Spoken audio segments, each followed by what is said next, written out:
Welcome to Continue Mission Radio with Captain James McCormick. By veterans, for veterans. Guest hosts tonight are author Greg Meekin and Miss Val, our military radio gal. Continue Mission starts now. You got me headed to the left, headed to the right, headed back and forth, but baby, it's alright.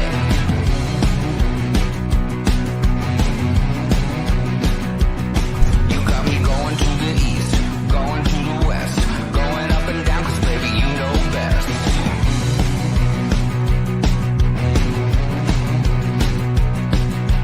All day, all night, running around, I'm never gonna stop because you never settle down.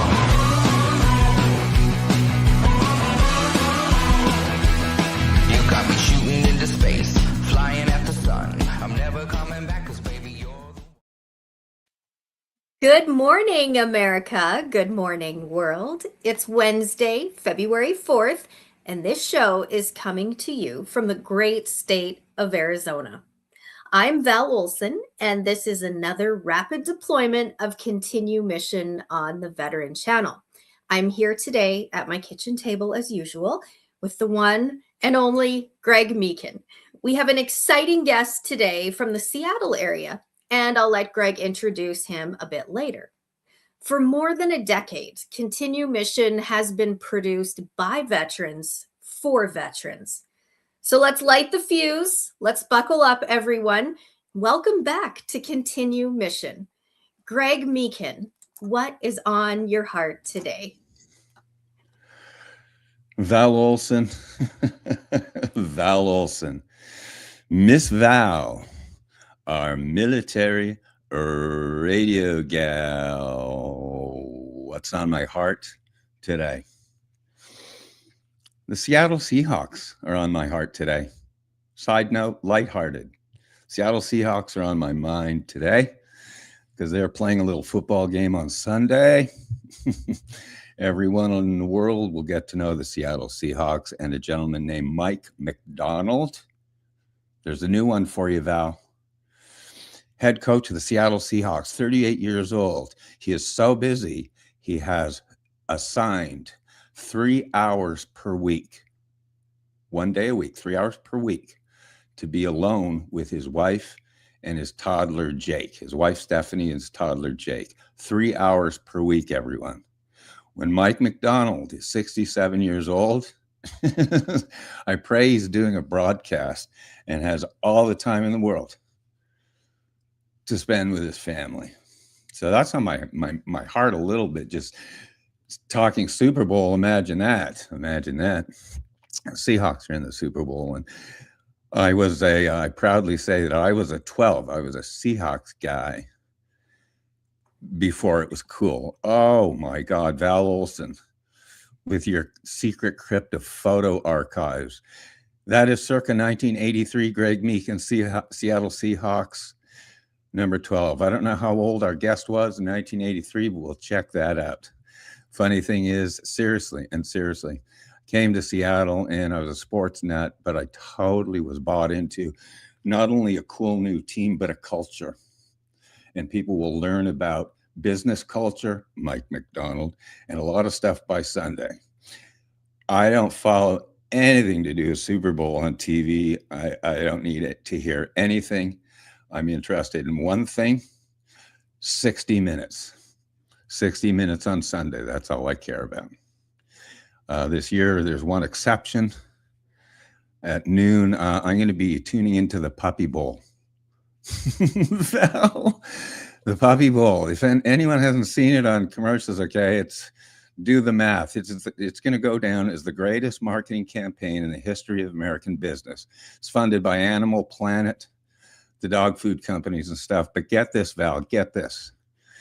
At noon on Sunday, noon Eastern, I always go Eastern, right? The bias, football bias, East Coast bias. And the Puppy Bowl goes on. I think it goes on for an hour. And get this, Val. It's an organized little game. It's the cutest thing you've ever seen in the world. But there's now online gambling available for the Puppy Bowl. I said, what? What? How do you handicap that? So that's on my mind today. And it dovetails beautifully to our show because our upcoming guest, is a hardcore Seattle Seahawks fan. And in between all the seriousness, which there's going to be, because we're on the Veteran Channel. And this is all about our military, our veterans, our active duty, our multi-war guys, our Gen Z recruits who are doing a great job. But it also includes out there our law enforcement, our first responders, our border guys, also known as ICE. It's all about them too. So, but we're going to have fun. We're going to talk football. We're going to talk puppies. We're going to talk our next guest. We're going to talk about him a lot. So, Val, his name is Tim Samuels. And there's a real long story there. Very, as you know, as people know, there are very few invited guests on this network. It tends to be really national, influential guys, Vietnam veterans of America, oil and gas workers of America, or law enforcement guys. But now and then there's a guest that comes on that totally ties in everything. And we have him today. We've got Tim Samuels. Tim Samuels and I know each other. We go back actually 27 years. He's what I would describe. Excuse me, I got a cold going here. He's what I would describe as the best of Generation X. Okay, that's someone who's reached the pinnacle of a business career. I mean, the pinnacle of a business career, and it all started in the military. In his case, the United States Marine Corps. But we met in 1999 at a car dealership. I'll let him tell that story. He was an entry-level sales guy. I was not. In 1999, I was 40 years old, in the middle of my management career. And that's where we met. And Tim and I have stayed in touch. Not unusual with me. You know the story, Val, of fatherhood, mentorship, and hockey, but mainly mentorship and friendship when there's a deep connection. And I really, if anything, just wanted to introduce Tim Samuels to the world as a man, as a guy, but also as you'll find out, as a mortgage genius for VA mortgage loans in 50 states. So there's a nice tie there too. VA loans. I go back, way back in the mortgage business and the real estate business. And in my day, as old guys say, VA mortgages were a nightmare. I mean, a nightmare. So without further ado, I'm going to go single screen back to you here, Val, and just bring in Tim, and then go single screen after that. Tim Samuels is introducing you to the world, and just tell us a little about yourself. But go ahead, Val. You make your Val intro here. Well, we are thrilled to welcome Tim. I'm excited to hear about his journey from being a Marine into car sales and where he is today, and hear about his family. So without further ado, welcome, Tim. We're thrilled to have you here on the show today. Well, thank you.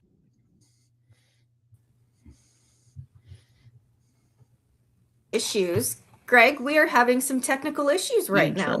Interesting. Yes. Don't you love it? Already awesome. So, Let's see if I can. Well, we fixed the technical. There we go. Okay, welcome, Tim. It's great to welcome you here. Thank you so much, guys. I appreciate it. Tim, just go ahead. Just do the old teammate thing. Tell me about yourself. Val and I are going to sit back a little bit. We're going to go single screen with you. We are having techno issues a little bit. So if we mess with screens a little bit, bear with us. But really take the old, in the first 3-4 minutes here. If you feel like talking a little Hawks, that's fine. But just, teammate, tell me about yourself. Sure. All of our listeners and viewers are seeing your face for the first time, learning about you. So you just do the nice, tell me about yourself and stuff, and let's get the show rolling. We'll go single screen with you. Cool. Okay, sounds good. Yeah. My name's Tim Samuels. I'm a native of Washington State. I've lived here my entire life, minus 4 years in the Marine Corps. Graduated, locally here, Central Kitsap High School in 95, enlisted in the Marine Corps. I served with, Marine Corps Security Forces Company in Yorktown, Virginia. Initially, that mission closed and we got transferred to the fleet, where I was with 2nd Battalion, 7th Marines Weapons Company down in 29 Palms. That was a lot of fun, and being so many years now removed from it, all I remember is the fun times. But I think if I thought about it hard enough, I could still find the times that really sucked, because everybody had them.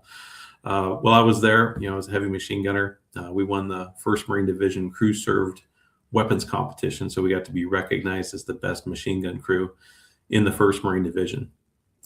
Basically, there's only 3 divisions in the Marine Corps, 1 in reserve. So I think that was probably the highlight of being in the Marines for me, is becoming and being acknowledged as the best in my field and my craft.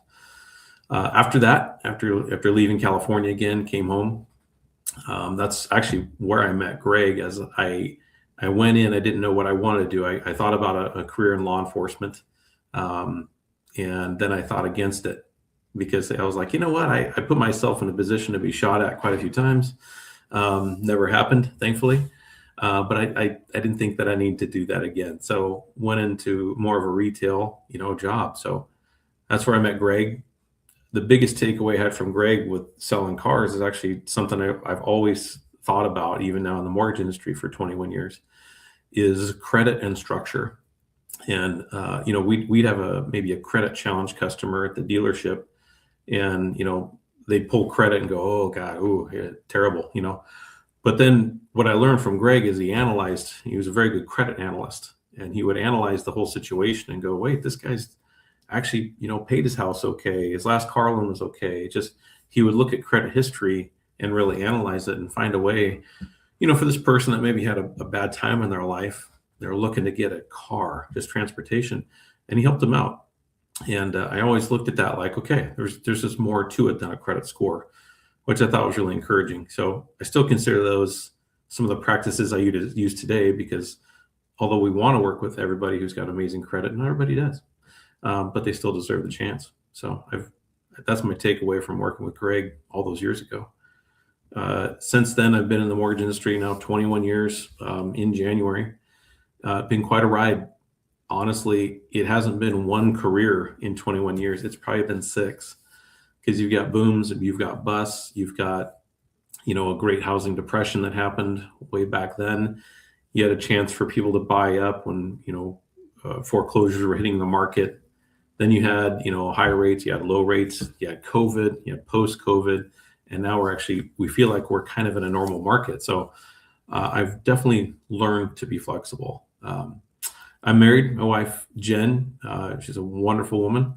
My son Parker is 18. He's a college freshman. He's working so hard. I'm proud of him. And my daughter Victoria is 9 years old, about to be 10. And she's a hurricane. We call her Hurricane Victoria for a good reason. So I see some of the pictures there. It's one of the fun times we've had. That's the biggest thing. My big interests are, my family, helping people, and my hobbies. So a couple years ago, if this is time to brag about myself, something I'm really proud of is we started a nonprofit up here in Kitsap County called Kitsap for Veterans. And we started out doing a veterans breakfast. And that's really catapulted into a large event. 3 years ago, we had 222 people through the door. We do it at McLeod's Grow House in East Bremerton. The owner there, Andy, is very pro-veteran, very welcoming. Went from having 6 or 7 businesses to kick in and do it. Now we have 15 doing it. But started the nonprofit so we could really grow it. So the first year was 222. The second year was 281 people. and last year was 400 on the nose. And I think what we're going to do is, now that we've got the playbook, we're going to make the event a lot bigger. And I think this year for Veterans Day, we could serve 600 veterans and their family members, which I'll be obviously so proud to be a part of. And the local businesses and people who volunteer and do that, and even my wife and kids are there working their butts off to get it done, has just been so enjoyable. I've been now with Cross Country Mortgage just over 7 years and 5 months or so. I'm not leaving. We're able to do amazing things. I literally can do everything with real estate financing, and that helps a lot. Obviously a huge focus of mine is veteran lending, doing VA loans. We're very good at it. It doesn't intimidate us, but we also like to work with the self-employed investors, and we're never too busy to, sit down and consult a first-time home buyer that might have a million different questions because they've never done it. I feel that I should always have that attitude, because when I was first starting out to buy a home, I kind of got broomed off by somebody, and that didn't feel too good. But the lender took care of me. She sat down, she explained things to the best of her ability, really had all the time in the world for me. And I used her, consequently, I used her, I think 3 or 4 times before she retired. So it meant a lot to me. But to stay in touch with Greg over the years, we've got a lot in common. He's an entrepreneur. He may be retired, but he's not done. Most people, they retire, they'll play in golf, and here Greg is trying to help everybody, which is really encouraging. So that's kind of me in a nutshell. I'll tell you that. Tell you what, I'm going to get the Kleenex ready for another show. No, seriously. That is great stuff. I love listening to stuff that I didn't know, and the evolution, especially your wonderful kids at veterans events. Well, make a note of this, Val. We're gonna promote that. We're gonna make that. When does that come up, Tim? We'll do it. Our next event, we'll do it for sure, is on Veterans Day. We'll have another. Imagine that. So we'll make a note of that. That's a great intro. Really getting to know you. You're a busy business guy, all that stuff. I'm gonna definitely ask you some military centric questions here. First, a side note, congratulations, dude, on where you've come. Okay, I knew you at 22 years old. You are 49, right? 49, March 12th. In March, yeah, I'll be 49. Oh my God. And your first supervisor, Eric Butler, our mutual friend, who's an old man in his 50s now. He was another mentee of mine, also a Seattle Seahawks fan, but he has absolutely hit the pinnacle himself too. And I'm just so proud of you guys. I just really am. The best media in the world is from the heart. And so my first, actually, just kind of an out of the gate question. Sure. How does your life now tie to your military? Yeah, you had 4 years, you're U.S. Marine Corps. Yeah. Back then and now, do things still tie in? And go ahead, you take 5 minutes, you take whatever you need, Tim. Just talk about it. The amazing Val had your collage up there of some of your military ventures. So I'll have her pop that up too sometime during your chat. But go ahead, Mill. How's UMC, United States Marine Corps, tied to now what you do in your life and everything in between? How's that for an open-ended question? Yeah, go ahead. Yeah, nice and broad.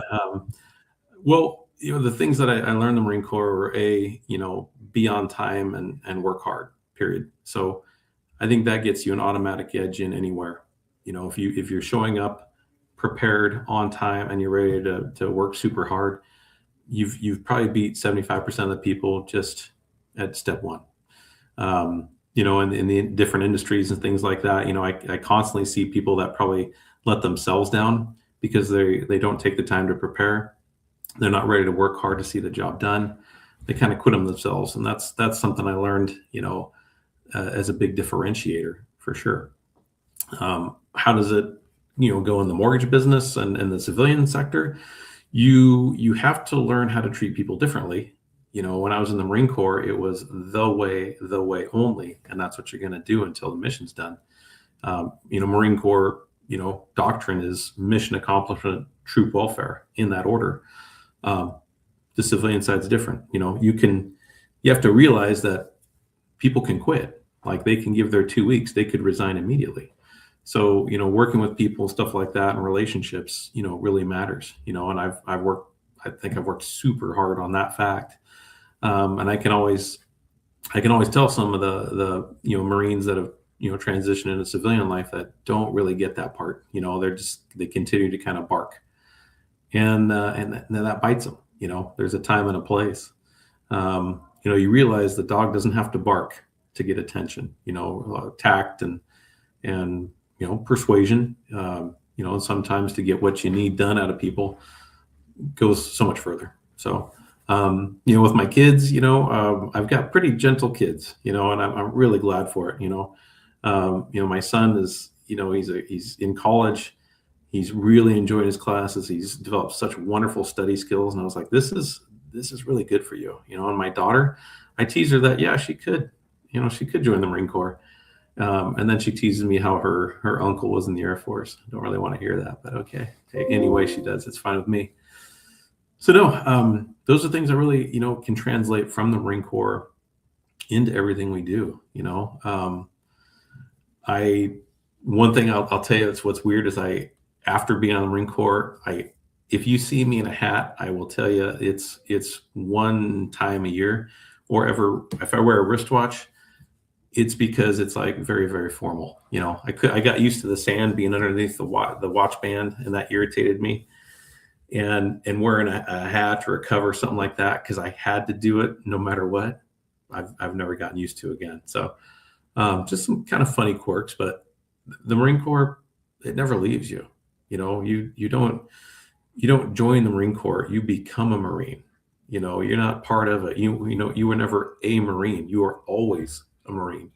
And so things like that have really helped me over the years, with, some grit and determination and extreme follow through.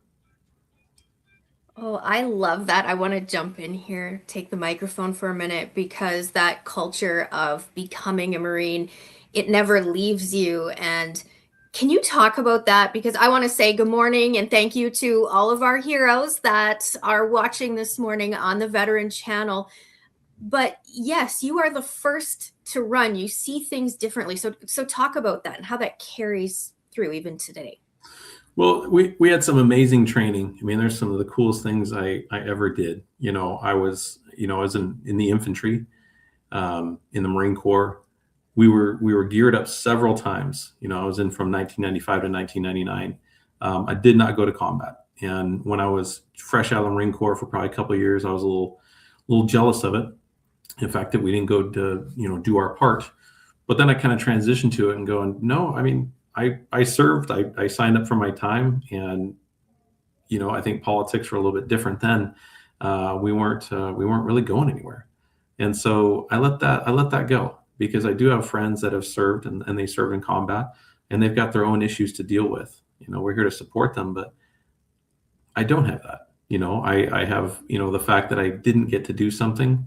But I also have friends that, have had some issues afterwards they're dealing with, some mental, some physical, some both. And, I don't have that issue.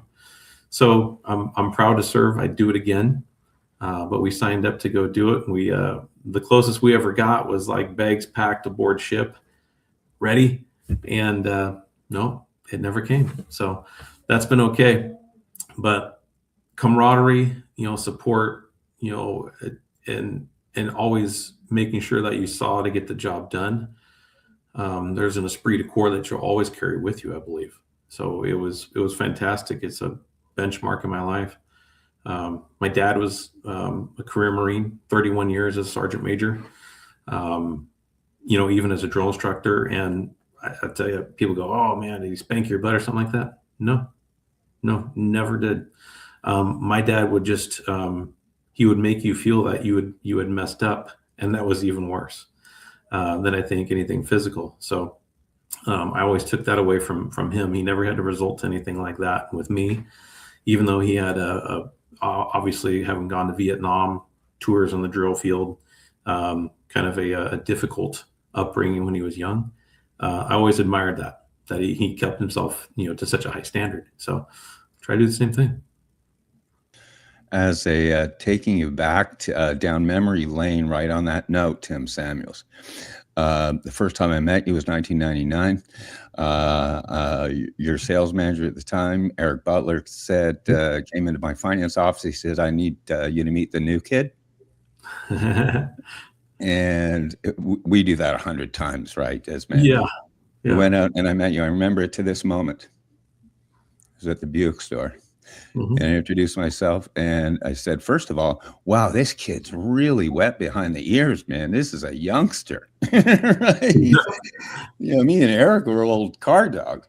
But from the minute I met you, I said, wow, this kid is totally respectful.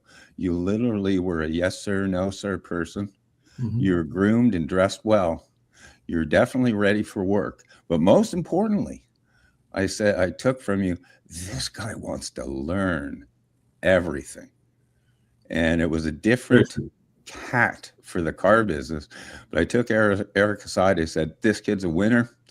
I see the military in him. And what makes me proud to this moment is seeing it carry through to today, like on screen. So if there's any comment you want to make on that, otherwise, Val, if you have any questions too, we're just off to the races here with a 1 hour long form radio, commercial free, no distractions other than the host. You take it away there, Tim, for a couple of minutes. That was memory lane for me. If first impressions are lasting ones, they were for you, sir. Yeah, I remember, you know, those first couple of days meeting Guy Scrivener and Brian Nelson, and then, you know, working with Eric.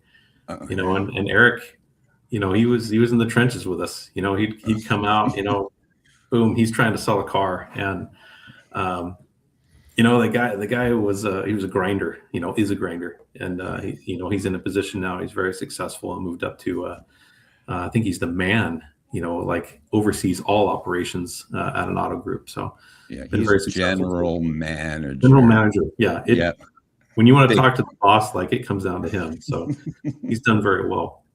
I do have a question. Oh, sorry to interrupt. Please.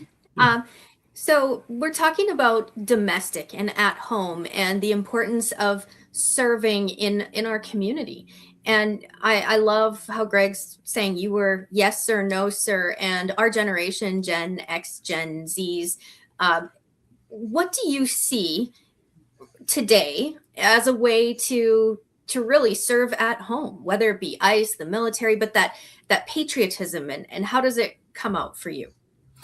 Well, I think, you know, my real focus is helping veterans. You know, I mean, I've had some contact with some of the local deputies in the county, and a lot of them are veterans too. And they've gone on, you know, maybe they were in the Navy and got out up here and stayed on, and they're doing a really good job. You know, I appreciate those guys. You know, when I've needed to call on them, they answer. You know, and you know, people have, you know, maybe some disdain sometimes for law enforcement, but I looked into that field. It seemed very thankless. So I'm glad of what they do. No one's perfect. I'm not. They're not. No one's going to claim to be.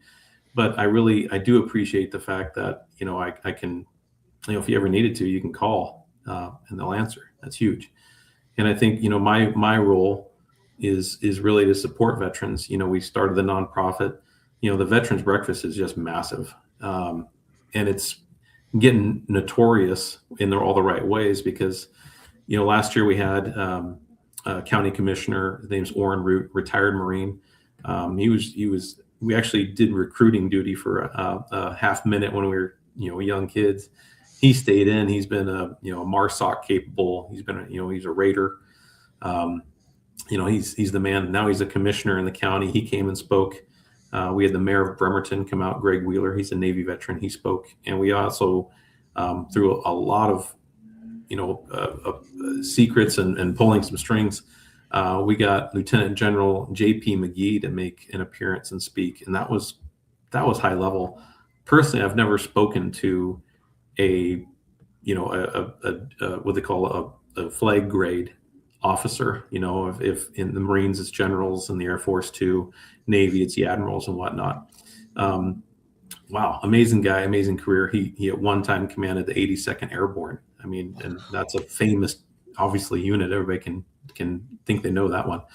But it was really good to see these people coming together to serve veterans and thank them for their service. And it wasn't more of just saying the words, "Hey, thanks for your service," because that gets a little numb to some veterans. But it was putting their money and their time where their mouth was. Let's serve you. Let's turn the tables and come on back. So I do want to do more with that nonprofit, and I think we're capable of it. We'll plan some more events and some more outreach, to help veterans. And some of the chats, you get on with veterans, you see some people that maybe I realize that aren't in the same position I'm in, that don't have it as good. So what I've been able to see is jump in some of these chats and even field a couple phone calls from veterans that are having a tough time, and it's important to only listen. When somebody's having a rough time, hey, the world's coming down on me, is just to hear people and go, what you're feeling isn't incorrect. It's not wrong. And you're not a weaker person by speaking up and saying, hey, I need help, or I've got a problem with something. It's smart. I'm not a very, overly religious person or something, but I always remember the words that, they said, the Lord helps those who helps themselves. And I think when people reach out for help, they're trying to get better. It's our responsibilities as, community leaders. And in my case, going veteran to veteran to field some phone calls even and listen to people. I had a great conversation with a guy who's having a rough time. I won't name his name. And we went back and forth. We texted even, and I'm just glad that, he got the anxiety maybe he was going through at that certain time off his shoulders. Maybe he's able to sleep better and maybe hear that, hey, man, you matter. You're doing the right things. If you're feeling some anxiety because when you were, a hard charger in the Army, and doing your thing, you knew everything. You knew every single thing. And now you don't. And that's tough. I experienced a little bit of that, in leaving the Marine Corps, not nearly to the amount as some of these guys, that maybe stayed in a long time or saw combat. You have to go from, I think I know everything in my field. I feel like I'm an expert. I know every answer to any question, to I know nothing. And you got to rely on people. It's like coming in, when I first met you, Greg, coming in the car business and going, I don't know. This guy's asking what the interest rate is. What is it? Or what is this? Or, he wants to know why we're only paying this much for his car. But the biggest thing I credit to learning from you, Greg, was, credit analysis and structure, and looking past, maybe just a low FICO score on somebody and really helping someone, because we had a couple of cases where it was even a Navy officer, where you take the application and think, done, easy. Garbage. A car. And when he tried to get up and leave, he goes, okay, well, I'll be right back. And he was really nervous. We're like, oh, no, hey, have a seat. We'll get this knocked out, sir. No problem. And then pull credit, and it's atrocious. And it was like, what is going on? So when we got that, we looked past, what was on the surface and found out that he was a caregiver for his brother's children. His brother passed away. He had to take it on. And he had a lot more expenses than he had a lot of income, for a while. And so he had some blemishes on his credit. But it was like, whoa, wait, that's why you have it. Oh, we'll make this work. And you help put that deal together. I'll always remember that. And, he got the car he needed. He realized he had late payments and those things affected, sure. But it was so satisfying to be able to help him and, and probably avoid the embarrassment of really what other people might think about him, because we could relate. But credit, analysis and structure just being so important in finance there, and in mortgage lending now. You have to be able to look past the surface of something incorrect. But yeah, that was a lot to do with, taking what you learned in the Marine Corps and transitioning it and translating it into what I do now. You got to communicate well. You've got to be decisive. You got to be able to make decisions and explain things very clearly. We have a saying in the mortgage business that, kind is clear. Clear is kind, excuse me. All that to set up and mess it up. But yeah, clear is kind. So if you're Yeah. relaying your instructions super clear. That is a way to be kind to people, because then they know exactly what to expect from you and what to execute on. So that's been huge for me with taking what I learned in the Marine Corps. You're taking me a little bit down memory lane here as far as being a finance guy. Yeah. And over the years, guess what? Track record, 25,000 deals. I This is processed. crazy. Isn't that ridiculous? It's called your body of work. But you took me down memory lane a little bit in that. The one thing I learned, I'd walk into my house at night with Deborah and I'd say, I'm so blessed to be a finance guy. Don't know why. Yeah. Because you learned about your entire community and you learned about everybody personally if they ever bought a car. And I said, forget doctor's appointments. Go visit a finance guy at a car dealership sometime. He knows more about you than you ever know, and private stuff. And the thing that I learned well years before I met you, Tim, was almost people with the grandest structure, really the officers, the executives and stuff, you'd find out, wow, they blew up like about 3 years ago or whatever. What the heck had happened there? Yeah. And the big words at the time were divorce. Yeah. I've seen many completely ruined overnight, and medical, divorce and medical. Yeah. And so the minute you get over, quote, those stigmas in the world, first, you don't idolize anyone in the world because everyone's got their issues. Everybody. Yeah. But that's the one thing I remember, and the one thing that I see that you took from it. And it's, if there's anything to learn about life, is that don't judge a book by its cover. Don't idolize anyone because they all have their challenges and stuff.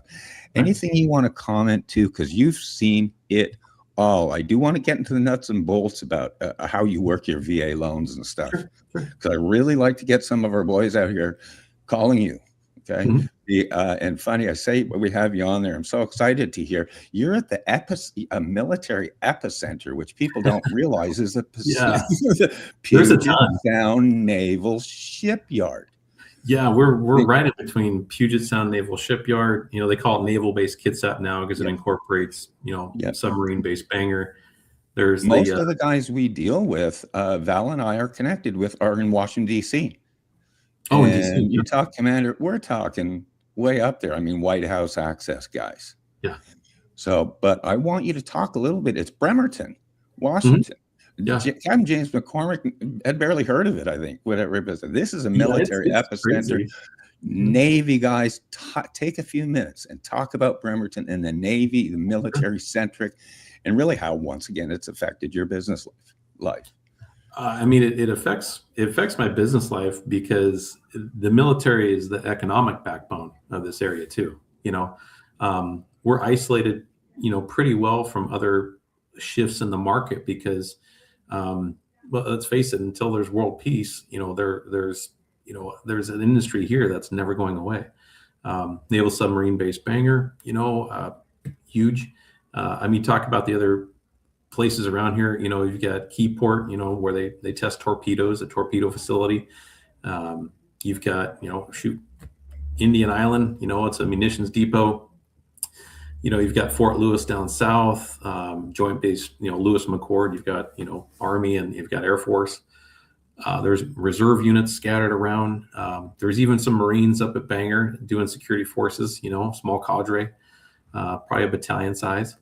So it really is. This is a military town, and people, one thing why I wanted to do and give back through the Veterans Breakfast, which I think is like the least I can do, but because I was over with my kids a couple of years ago, it was like Labor Day weekend. We went over to Lake Coeur d'Alene, and we're just enjoying it. It was a great time. We drove around. We were in the lake. I mean, it was just wonderful. Just us three at the time, and we're in this bakery to get some breakfast. And here's, we're in like Lake Coeur d'Alene. We're so far away from really any military. We're an hour and a half probably from all the buildup in Spokane and the Air Force.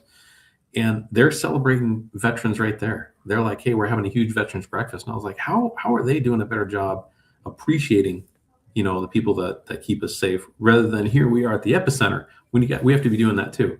And so it's been really encouraging to get that out there really thank people face to face, because there's some folks that come up and they said, hey, we never got this appreciation when we came back from Vietnam. We see a lot of Gulf War veterans. We see a lot of, like a lot of newer generation come up that served and stuff like that, and they're proud of their service, which they should be. So, yeah, I mean, what does the Navy primarily play in this community? It's a huge role. They're the biggest employer. There's so many active duty and then support and things like that. There's, when a ship comes in, you see it. When the Nimitz just rolled in for the last time. Funny story, actually, when I had already joined up and signed up for the Marine Corps, the recruiters, they scheduled a tour of the Nimitz, and at that time there was Marines on ships. They were called Marine detachments or Mardettes, and that's what I wanted to do. I was like, I've been around the ocean, I've been on the water, I've been on boats and all that. Like, I want to be on a Mardette. And lucky me, the Marine Corps dissolved that, so there's no more Marines on ships. But I remember walking by and looking at that boat in 1994, thinking it was old, and now it's finally getting put out to pasture year 50. So when the ships come in, everybody realizes it. You see it coming in, and when some of the newer ships that are being built come in, you've got to realize what that does for the local economy. If they spent $13 billion on a new aircraft carrier, they've got to spend, I think it's like $3 billion modernizing the facilities to even support it. That is a huge trickle-down economy that we have to respect and take care of. We definitely support the military in the area. You have to. They're your friends. They're going to be your colleagues. They're the people that are doing now what I once did. So, yeah, I'm like, hey, guys, good to see you. Glad you're back. And as a mortgage lender, let me do the minimum to help you out. And probably use some of your benefits to buy a home to support yourself and your family. I think that's huge. There's nothing better than if you have to get deployed for months at a time to know that, hey, my family was in a good spot. They are safe. They have great housing. I don't have to worry about that one little thing. You've got to worry about missing birthdays and anniversaries and special moments with your kids at schools and all those little things, while you're gone. But to make sure that they're safe, and every night when they go to bed, they're happy, they're warm and all that. That's huge. And that's one thing I can help people just kind of check off maybe their worry list, is help them with housing too. If you're into the home front, Val Olson will have about a 3-hour show with you sometime. She's all about the home front, protecting the home front, that life starts at the home front. And after your little monologue here, I have one question for you, and it's a little nuts and bolts. You're a VA mortgage guy, and I know you handle it all that stuff. But we have an audience, especially East Coast centric audience, Washington D.C., all down West Virginia. Captain James McCormick, our Purple Heart, former past president of the Military Order of the Purple Heart. Current executive director of the Vietnam Veterans of America, you 100,000 guys. Yeah, he has guys around the country, and what they do is sometimes they need help and they pick up the phone. We got a guy in Virginia, say we got a guy in DC, we got a guy down in Georgia who gives you a call, says, hey, Tim, you get those calls. Tell me about those. Seriously, just down to earth. You get calls from military guys, all different ranks. What do you do as a VA mortgage broker to help them? Well, we have the same process. We've built out our process to help people at the maximum level. We guide them through. We have to gather their information. And that's work history, living history, compare income versus credit, their debts, and things like that, and put it together. You need to counsel some people. That has to be said. Not everybody qualifies. The VA has an amazing program. It actually results in the fewest amount of foreclosures ever, but the highest lending limits, which I think is pretty amazing. So they got that formula worked out really well. Not everybody qualifies. And so when you get somebody that doesn't, you gotta go into like, hey, this is what we need to, fix or correct or something like that. But turn down some people that can't get into, using their VA benefit are very low. The VA is very generous with what they accept. So we get calls all the time. Hey, my buddy did a loan with you and he said you're really good, took care of him. I just want the same thing. Cool. We go off referral a lot. Our Google reviews are We're really growing that. We're very proud of it, and the fact that we got all those 5-star reviews means that we did 5-star work. And people thought that, hey, we should award you with at least, a shout out or some way that you can leverage that to get more business. And we're grateful for everybody there. Some of them are just absolutely awesome stories, what we helped turn around, overcome. I've had a few that have been turned, veterans that got turned down other places because literally the other loan originators, they did not understand what you can really do with a VA loan and what VA will lend on. They just don't know. They're maybe not as experienced or whatnot, or maybe they don't specialize in VA lending. It's really not their thing. And their interest lies somewhere else in the mortgage world, which is fine. It leaves more for us to do. So we get calls all over. I mean, we've lent in North Pole, Alaska to, down in the Florida Keys. I think I definitely want to go to the Florida Keys more than North Pole, Alaska, but it was pretty cool too. From Arizona to Michigan to Tennessee, you name it, Ohio. So it's nice to be able to help people. We get a lot going. Like currently we're going to do a VA construction loan in North Carolina for a friend of mine who's doing some amazing work there with the Army. But yeah, I'm super excited when we get that call, because I remember when I was reaching out to somebody and the lender took great care of me, it kind of set the stage, like, hey, they did such a good job taking care of me. I have to pay it forward, and then we try and build on that, not only just to replicate the service that we got, but go above and beyond. And it's, you need to meet in person. Let's do it. Let's schedule an appointment. Hey, you need to come in. You need to talk on the phone. You've got a million questions. We will answer a million questions. The nice thing about doing a good amount of business that we do is we're super transparent. Like we have a lot of business going in. We do business the right way, so we can answer any questions. I've got nothing to hide. And I compel people that are mentally thinking they don't qualify or they're not going to take the next step and own a home, or, hey man, this happened to me and I heard, VA doesn't, work with this or do that. We can dispel a lot of rumors, very, very quickly. And even some tough situations we can still overcome, or put people on the path to get where they want to be, eventually come up with a plan. So it is very rare that we can't help somebody who's willing to help themselves. When I first came to America in 1983, the greatest privilege of being in America was having a deed to a property. Mm-hmm. And it means not the same thing anywhere else in the world. It doesn't. Yeah. And I want to ask you a specific question. All great loan officers have their memories. You have snapshots of memory, highlight reels of people you've helped. Yeah. Over the years, Tim, to this day, you'll understand this. There are customers I put together that I'm still in touch with 40 years later. Yeah. Tell me a story, specific story about a military kid, preferably out of state or whatever, but someone that you remember, a highlight reel story, could be recently or whatever, that you will remember forever and are proud of why you have the gift of doing what you do, which is connecting basically people with money. Go ahead.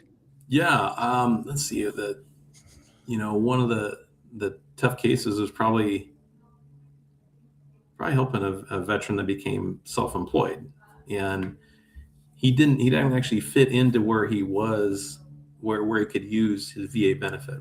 The VA requires what we call, full documentation, traditional documentation. That's going to be, proof of income through pay stubs. Self-employed will be tax returns, etc. And he for a reason, he basically wrote off way too much on his taxes. And I don't know why. That was an effort not to pay, income taxes, which, you got the right to. But when the VA looks at that with that, spyglass, they go, okay, well, it doesn't really fit what we're doing. So we actually transitioned him to something other than a VA loan, to a bank statement loan purchase, because he could show like, hey, I've got all these deposits coming in. I really do. So we did some extrapolation, over 24 months worth of his business bank statements and showed the deposits. And then we were able to work with his accountant and show like, hey, what's his expenses day to day? And we got that, and we were able to put it together to show, hey, he does have quite a bit of income if we look at it this other way. And that worked out really well. He was so happy because he was getting turned down by another lender. He's like, man, Christmas is coming. We were supposed to be in the house by the 15th of December. This means so much. And I was like, ooh, yeah, it does. It does. Because I've been there when the moving truck is involved. It matters so much more. Other times, like right now, we're helping a couple.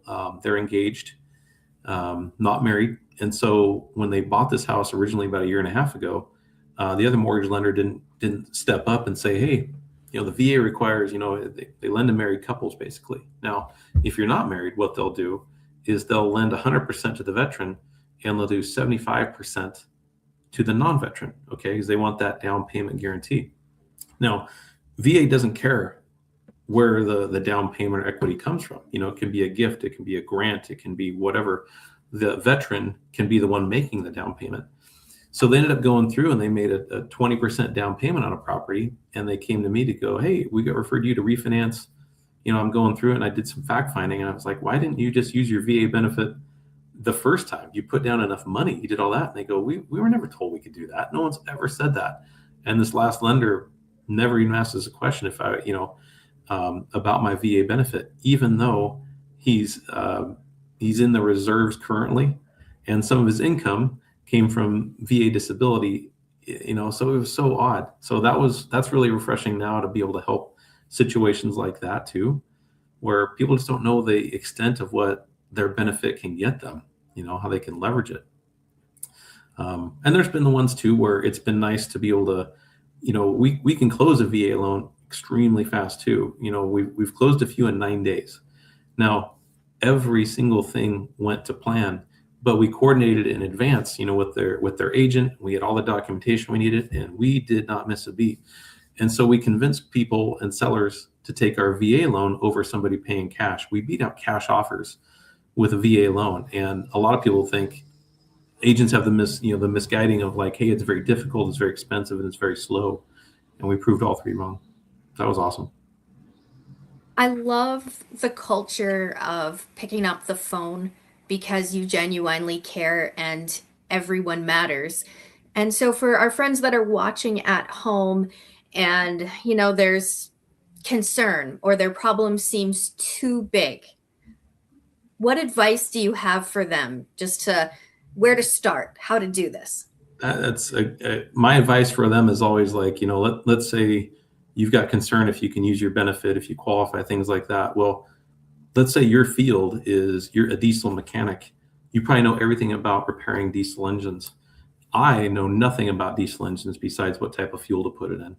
Now, talk about mortgages.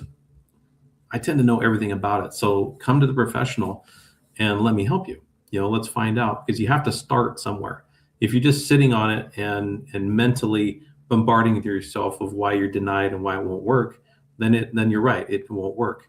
But if you ask for help and you're prepared to explain the whole situation, what's going on, because it's a lot of fact finding. Really, people a lot of times they find out like, oh, well, so I'm not approved for 500, but I'm approved for 475. Okay, well, yeah, I can make that work. Done. That's not a hard thing to do. And we get that a lot. We get that so often too, where people just have to pick up the phone and go, I'm a veteran. I've got my DD 214. We can easily pull up their certificate of eligibility that the VA issues and show that they are honestly, approved for anything they qualify for. The VA eliminated, I think it was in 2020, they eliminated any loan limits. So now if you qualify, the VA will do your loan. Is that $10 million? Is that 20? It is. You have to qualify. So imagine the income that person has to make, but at the same time, your benefit has no limits now. I think the biggest I've personally heard of is like a $7 million VA loan. Didn't do it. Biggest I've done is probably 1.2 to 1.3 million, somebody using their VA. And then you can use your VA more than once, and you can have two VA loans at the same time. Those things exist. And that's where we kind of differentiate ourselves, as we know what we can do with it. We're synced. I hate to call myself an expert, but if I look at the amount of hours I've done and put in the field, I could. I just think it's a little cocky, but we strive to help people out, because if I didn't get the help when I was first starting out, I never would have bought a home, and that lady that helped me, she was great. You know, she did a good job. She explained everything. You know, she retired probably, 10, 15 years ago. But I always remember that she took the time to sit down, explain things 20 different times to me, so I got it through my head. And I was able to first start buying my first homes. As I sit here listening to this now, 5 minutes before the top of the hour, this 1 hour show, I'm just stunned. I'm just so happy. I'm just because it's really the first time I've watched you, Tim, on air, talking about your business. It's been great. It has been great. And kudos, if anything, kudos to you, as I say, for where you've come and now how you present yourself. We don't do these guest things and stuff for fun. It's fun, but I want veterans and enlisted guys around the country to give you a call because it's we'd love to help them. I mean, and if we can't help them, we're definitely going to tell them what they need to do. I think that's the biggest thing, that people sit on misconceptions, and it can. That's right. And it sounds easy, but it's the toughest thing in the world to do. People think, here we go with the generations, right? If you Google something, you'll figure it out. And after 2 hours of stuff, you don't know any answers at all. It's more complicated than ever. Old school, remember this, our cell phones pick up the cell and call you or text you. And you learn more in 5 minutes with a connected person than you do in 3 days of scrolling the internet. So if there's a message here, that's it for all the listeners and everyone out there. And it's Tim's website right up. There's a beautiful website, really crisp and clear and stuff. I'm going to take it to Val for maybe one final question. And we're actually going to be wrapping the show here. Imagine that. No matter what, this is called the beginning. Especially listening to you today, we're going to have a bunch of peeps that want to talk to you or learn more, see you down the road. I'll be talking to Captain McCormick a little bit because he's going to really be impressed with this presentation here. So I'm going to leave Val kind of the final question there. Not going to sign off yet, but go ahead and take Tim out with a Val Olson question here. And as we start to wind down the show, Val. Well, I just want to say thank you. First off, thank you for your service. Thank you to all of our heroes who serve and serving right here at home in their community. Tim, you are saving families. You're keeping families together with the work that you're doing. And it's so deeply touching to me because I know that this video is going to reach somebody that just doesn't know where to start, and they're giving up. And this is what we want to do, is we want to save lives. We're losing 26 vets every day on home turf due to suicide. Yeah. And so we are committed that we stand with the one, we stand with everyone. And so I just want to thank you and just give you a minute just to share what's on your heart, why you do what you do. Really send a message to somebody who needs to hear, like, you are the guy that's going to stand in the gap. Well, for sure. Well, I enjoy what I'm doing. I can't tell you, if once I retire from here, what I might do. Honestly, maybe like a park ranger. Kind of sounds fun. I could be outside all day long and it'd be nice and quiet. But until then, I'll be in the trenches trying to help as many people as possible. I enjoy what I do. I'm lucky enough to really work some clean hours and spend time with my family. I know some people work 1 million hours and they work every weekend and stuff like that. And that's too bad. I think if they can get their business under control, I think they'd really have a great personal life too. So once I got to that point and made that realization, it really improved my relationship with my family, my wife. It's been amazing. Can't say enough about her. But yeah, I mean, we're here to help. I don't want somebody to sit on misconceptions and think, oh, I don't qualify for this reason or that reason. Maybe you do, maybe you don't. But it's like if you were feeling sick, you'd go see a doctor. If you have questions about a mortgage, you should just come see me. Tim Samuels, welcome, and thank you. Thank you, Greg, Val. Appreciate you guys. I'm going to do a quick extra myself, just a quick little wrap up. I'll be turning it back to Val for her classic summaries and outros. this is really just the beginning of really, I know you being part of the Vietnam Veterans family, Vietnam Veterans of America, all these guys back in DC, they're going to love you. I just thank you so much for being on the show. So much to talk about, but that's going to be for another show. I just thank you. And I always end every show with my sign off. And it goes to you, it goes to Val, and it goes to everybody listening. And that's wake up in kindergarten every day. There's so much to learn and so little time. Because before you know it, you're in first grade. Val Olson, back to you and take the show out. Thank you, Tim. God bless you. Thank you.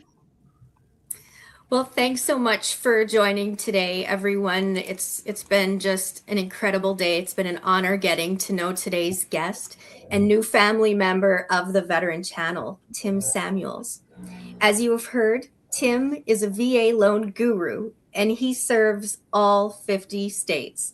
His company is Cross Country Mortgage, and he can be reached at the following phone number, 360-205-4630. That's 360-205-4630. His email address is tim.samuels@ccm.com. Give Tim a call, text, or email anytime if you need information or assistance with a VA mortgage loan. And to all of our viewers watching at home, thank you so much. Veterans, we love you, and we are actively recruiting. So we need you, and your mission starts now.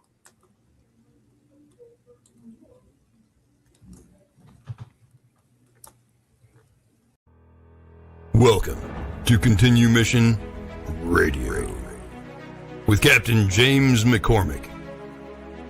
By veterans, for veterans. Guest hosts tonight are author Greg Meekin and Miss Val, our military radio gal.